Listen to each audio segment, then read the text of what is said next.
Hello everyone and welcome to my For You channel. If you are a new one, don't forget to subscribe my channel. Let's go the highest with technological support. Enjoy with me. If you have any suggestion, please write down in comment box. Thanks.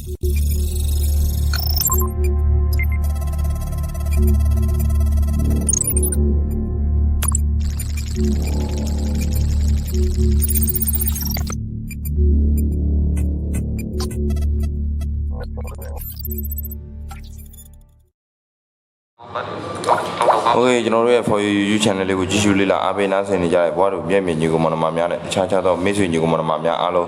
Meglavalo, you know, by two and no concert about it, the Kamala, video little couldn't miss a page of my Juaco, the who, what of Yemi, you go on Mali, ready to go handy video, below go yet. နေထားတစ်ခုနေနဲ့အမြန်ဆုံးနေနဲ့အသုံးချမလဲဆိုတော့ကျွန်တော်ပြပြသွားမှာဖြစ်ပါတယ်ကျွန်တော်ရဲ့ဗီဒီယိုလေးဆင်းဝင်တိုင်းကျွန်တော်နဲ့အတူဗီဒီယိုဆုံးတဲ့ထိလိုက်ပါကြည့်ရှုပေးဖို့လည်းမြင်တာရခံပါတယ် Okay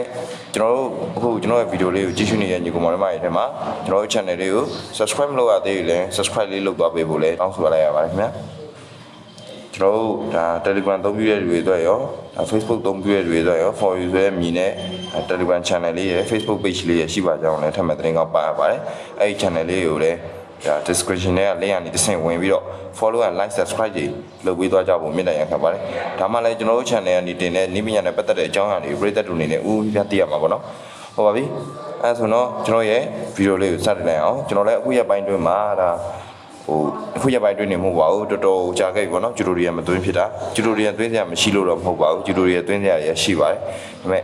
အချိန်မပေးနိုင်တာပေါ့မအားတာအဲဒါကြောင့်ကျွန်တော်လည်းဒီဘက်မှာမအားတာကြီးတော်တော်များနေတဲ့အခါကျတော့ကျွန်တော်ရဲ့ဂျူတိုရီယာတွေတော့နည်းနည်းအနှံ့ဝေးသွားမှထင်တာပဲအဲ့တော့ကျွန်တော်ကအခုဒါကျွန်တော်တို့ဝါတူညီကောင်မတွေအတွက်ဥမာဒါကိုယ့်ရဲ့ business cap ပဲဖြစ်ဖြစ်ခြားသောဆိုင်ရာ cap တွေပေါ့နော်QR code တွေနဲ့ QR code တစ်ခုအနေနဲ့ပြုလုပ်ပြီးတော့ကိုယ့်ရဲ့တငယ်ချင်းတွေမိတ်ဆွေတွေ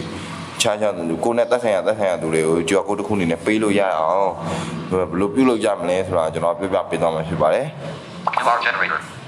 အဲ့ဒါကျွန်တော်ဒီ QR generator ဆိုတဲ့ software လေးကိုအသုံးပြုသွားမှာဖြစ်ပါတယ်ဒီ QR generator ဆိုတဲ့ software လေးက version တစ်မျိုးရှိပြရတယ်ဒါဝန်လိုက်လို့ရှိရင်တော့ဒီလိုမျိုးပေါ်လာတယ်ပေါ့နော် version တစ်မျိုးရှိရယ် version တစ်မျိုးရှိရယ်ဆိုတော့ဘယ်လိုလဲဆိုတော့ free version ရယ် premium version လို့ရင်တော့ဝယ်ရမှာပေါ့နော်တစ်လစာတစ်နှစ်စာအဲ့လိုမျိုးတွေရှိရယ်မြန်မာငွေကျပ်ငွေနဲ့ဝယ်လို့ရပါတယ်အဲ့ဒါ Google payment အနေနဲ့တစ်ဆင့်ဝယ်ရတာပါဝယ်တဲ့နည်းကိုတော့ကျွန်တော်ပြောပြတာပေါ့နော်အခုဒါ QR code လုပ်မယ်ဆိုတော့လုံးမဲ့ QR code ပုံစံအတိုင်းပဲကျွန်တော်ပြပြသွားမယ် Okay အဲ့တော့ဒီမှာ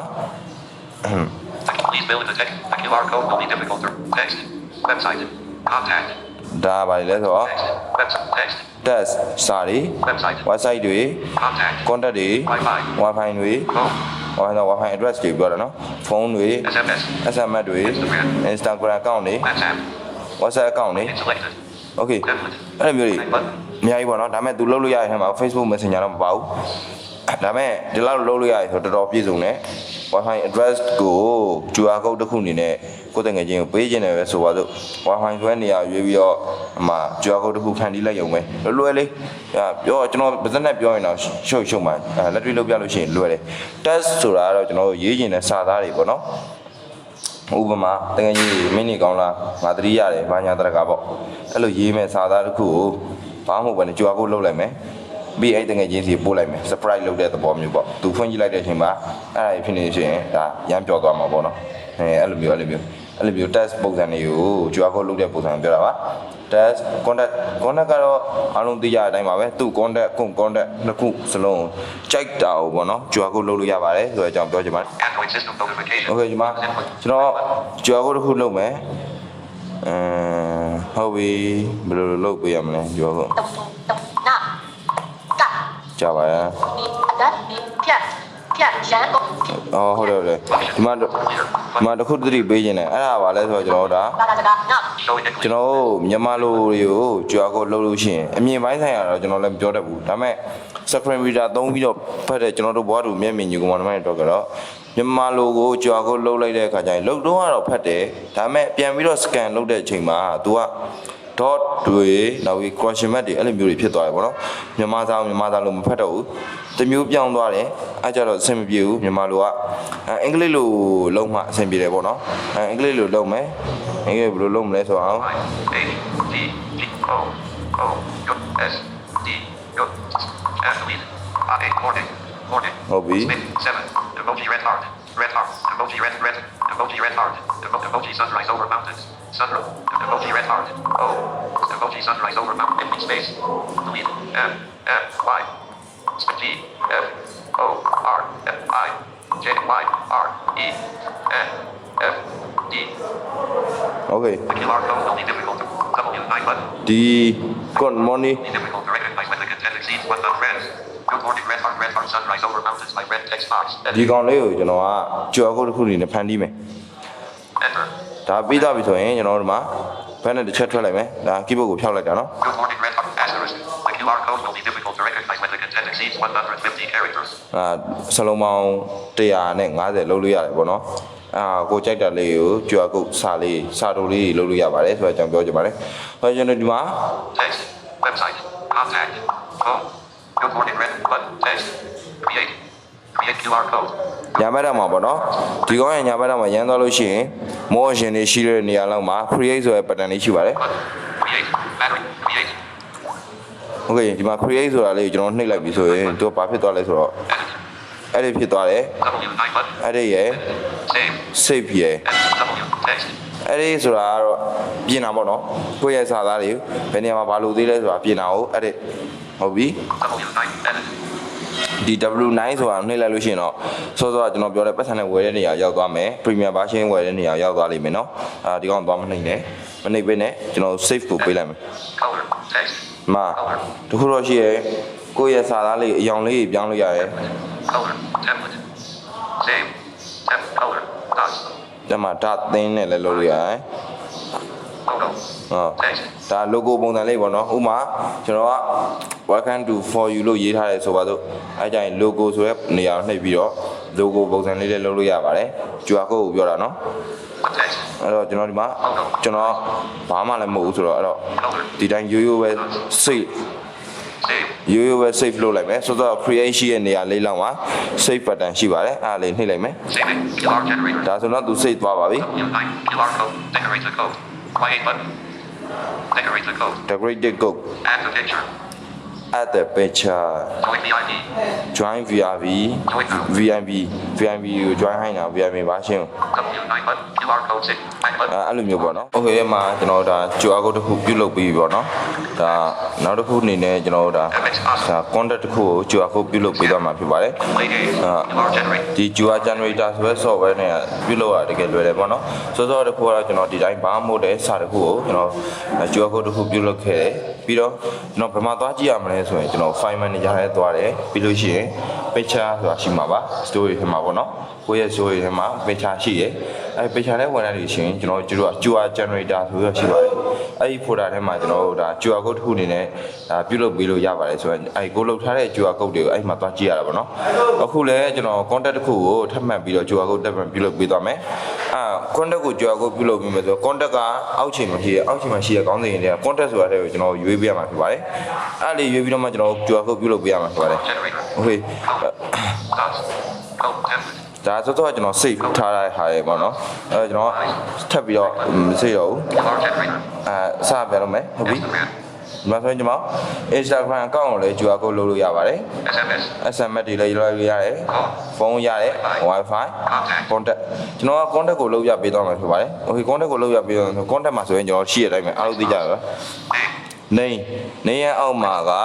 ကျွန်တော်ပိုင်စိုးနာမည်ရေးတယ်နော်space D S O R E O O okay ကျွန်တော်ပိုင်စိုးလို့ရေးပြီးရှင်ပြီးရင်နောက်ထပ်ခေါင်းစဉ်တစ်ခုရှိပါတယ်အဲ့တစ်ခုခေါင်းစဉ်တစ်ခုနဲ့တစ်ခုရဲ့ကြားထဲမှာ star rate ဟို star တစ်ခုချားတယ်ပေါ့နော်အဲ့ဖုန်းနံပါတ်ဆိုတဲ့ခေါင်းစဉ်ရဲ့အောက်မှာဖုန်းနံပါတ်ရေးမယ်ကျွန်တော်ရဲ့ဖုန်းနံပါတ်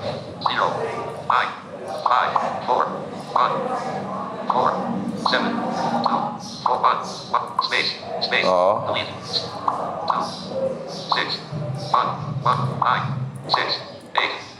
ကျွန်တော်ဖုန်းနံပါတ်ရေးပြီးပြီ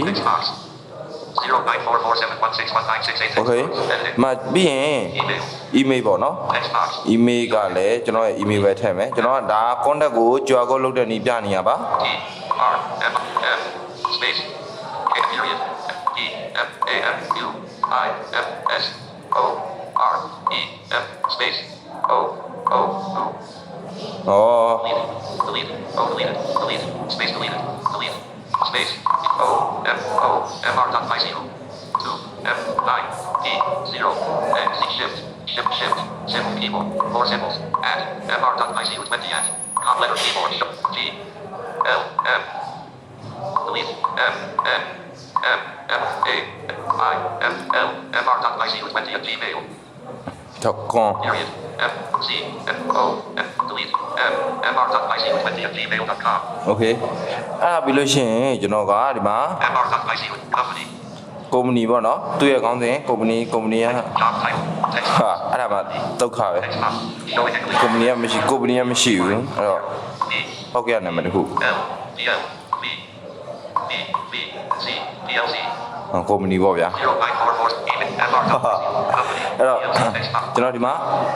job title ကိုလုပ်တဲ့အလုပ်ပေါ့နော် contact တစ်ခုဒါကိုယ့်ရဲ့ contact ဖြစ်တဲ့အတွက်သူက contact နဲ့ပတ်သက်တဲ့အဖြစ်ဆုံးအကြောင်းအရာတွေသူကယူရပေါ့နော်ယူရခါကျတော့ job title အလုပ်ရဲ့ခေါင်းစဉ်ဘယ်လိုပြောရမလဲ T G H B C C R E 3 A 3 5 7 3 7 text box 3 M T R E delete 3 7 credit campaign 9 delete CR delete C delete job title မှာကျွန်တော်ကထားပါတော့ channel လို့ပဲကျွန်တော်ရေးလိုက်တော့မယ် B ကျွန်တော်ဒါဥပမာပေးရေးပြနော်ကိုအလုပ်ကိုထည့်လို့ရတယ်ဒါမှမဟုတ်အဲ့လူရဲ့ J L L Chanel delete J delete Chan N Chan W E Chan L period M0944 E M R company PLC top channel text box channel ပေါ့နော် address text box လိပ်စာတော့ထားလိုက်ပါတော့မထည့်တော့ပါဘူးဒါလည်းဒီလောက်ဆိုတော့ပေါက်မှာပါ address ကတော့လိပ်စာပေါ့ memo please fill in more information text box memo please fill more information ဆိုတာကိုကဒီလူနဲ့ပတ်သက်ပြီးတော့ကိုနဲ့ပတ်သက်ပြီးတော့ပဲဖြစ်ဖြစ်ဒီလူနဲ့ပတ်သက်ပြီးတော့ဖြစ်ဖြစ်ကြွားကုန်းထဲမှာထပ်ပြီးတော့ဖြည့်ဆွဲရင်လည်းစကားလုံးတွေရှိလို့ရှိရင်ဒီအောက်ဆုံးက test box မှာဖြည့်ဆွဲလို့ရပါတယ်ဆိုတော့ကျွန်တော်ပြောကြလိုပါတယ်။ Okay ကျွန်တော်ထပ်ပြီးတော့မဖြည့်ဆွဲတော့ဘူးဒီလောက်လေးနဲ့ပဲကျွန်တော်ကြွားကုန်းတစ်ခုဖြည့်အောင်ပြုလုပ်ပေးမယ်။ Okay အဲ့တော့ W9 button create QR code ထုံးတဲ့တိုင်းဒီမှာ PLC text box create battery 70 ဒီမှာ create ဆိုတဲ့ button လေးရှိပါတယ်။ညာဘက်မှာပေါ့နော်ညာဘက်တော့မှာစောစောလိုပဲနှိပ်လိုက်မယ်နှိပ်လိုက်ပြန်ဆိုရင်ဒီမှာဘာဖြစ်သွားလဲဆိုရင်ဒီမှာ edit text W edit save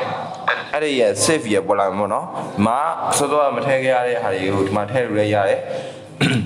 save ကိုပေးလိုက်မယ်ဆိုရင်တော့ save ဖြစ်သွားပါပေါ့နော် okay ဒီမှာ decorate the code add a picture decorator ကို add picture join VIP ဒီလိုမျိုးတွေပေါ်လာပြီဆိုရင်တော့ဒါဟာဆိုရင်မိကကြွားကုတ်တစ်ခုကိုလွယ်လွယ်ကူတိဆောက်ပြီးပါပြီအဲတိဆောက်ထားတဲ့ကြွားကုတ်တွေရှိမရှိသွားကြည့်မယ်ပြီးရင်ကိုယ့်ဘက်ကကိုကြွားကုတ်စကန်ဖတ်တဲ့ဟာတစ်ခုခုကိုအသုံးပြုပြီးတော့ဖတ်ကြည့်ပေါ့နော်ကျွန်တော်ရဲ့ကြွားကုတ်တွေလှုပ်လားဆိုတာကိုဖတ်ကြည့်ကိုယ်ကိုယ်တိုင်လှုပ်ပြီးတော့ကိုယ်ကိုယ်တိုင်ဖတ်ကြည့်ပေါ့နော် and entertainment အဲဒီမှာ awesome play games ခဏနေဟော awesome ရေး legends PAI instant rich or find device find manager ရေးလာပြီးတော့ကောက်နေတယ် messenger ဖိုင်မန်နေဂျာ find device find manager instant rich or find device Huh? find manager findခဏနေနော်သူဘာဖြစ်သွားလဲမသိခဏလေး find manager find search button add record of 21 pictures just now one အဲ့လိုပဲ videos မှာ record find one အဲ့ဒါလည်းသိခံရမယ် Telegram 4 items, read text, freedom, Telegram, WhatsApp 100, Telegram, text, subtitle, Snapchat, random, pictures 4 items, 3, Fiber 3 items, 11, 4, Snapchat.photo 0 items, 3, Fiber, no messenger 30 items, videos, music, Code underscore generator 2 items 3 ဒီမှာဆိုရင်ဒီမှာ Code underscore generator 2 items 3 QR code generator 2 item ပေါ့နော် into 064 မှန်ပါ Adblock မှာ Gallery မှာစောစော QR code လေးပါဒါလေးကတော့ Back button Okay ဒါဆိုရင်တော့ဒါဒီနေ့ tutorial မှာတော့ဒီလောက်ပါပဲဒါကိုတိုင်းကိုယ့်ရဲ့ဖုန်းနဲ့ကိုတိုင်းလှုပ်ထားတဲ့ QR code ကိုကိုတင်ငယ်ချင်းတွေကို reading တကူ share လို့ရပါတယ်နောက်တစ်ခုကတော့ဒီခေတ်ပိုင်းမှာဆိုရင် QR code ဟာတော်လေးကိုကိစားလာခဲ့ပြီပေါ့နော်အခြားတော့အဲ့လိပ်စာကတ်တွေပါလေဒီဇိုင်းပေးတာထက်ဆိုင် QR code လေးတစ်ခုပေးလိုက်တာကအများကြီးရာရောက်တယ်ပေါ့နော်ဟုတ်ပါပြီဒါဒီနည်းလမ်းလေးကိုအသုံးပြုပြီးတော့မိတ်ဆွေတကယ်ချင်းညီကောင်မောင်မတို့အနေနဲ့ဒါတစ်ခုခုတော့သုံးတက်ရလိမ့်မယ်လို့ကျွန်တော်မျှော်လင့်ပါတယ်အဲ့လိုသုံးတက်ရင်ပဲကျွန်တော်လည်းကျင့်တတ်ပါတယ်ကျွန်တော်တို့ channel လေးကိုအမြဲတမ်းအားပေးကြည့်ရှုနေကြတဲ့ပရိသတ်တဦးချင်းစီတယောက်ချင်းစီကိုလည်းကျွန်တော်တို့ for you ဝိုင်းတော်သားများအားလုံးကနေပြီးတော့ကျေးဇူးထူးတင်ရှိပါကြောင်းပြောကြားလိုပါတယ်ပြီးတော့ကျွန်တော်တို့ရဲ့ for you YouTube channel နဲ့ Telegram channel Facebook page တွေကိုအစဉ်မြဲဒါမိပညာတွေနဲ့ပတ်သက်တဲ့အကြောင်းအရာတွေသိကျင်နေဆိုရင်တော့ subscribe လုပ်ပေးသွားကြဖို့လည်းမြစ်တာရက်ခံအပ်ပါတယ်ခင်ဗျအားလုံးကိုကျေးဇူးတင်ပါတယ်ဘိုင်ဘိုင်နောက်ကြိုတူတွေမှာပြန်တွေ့ကြမယ်နော်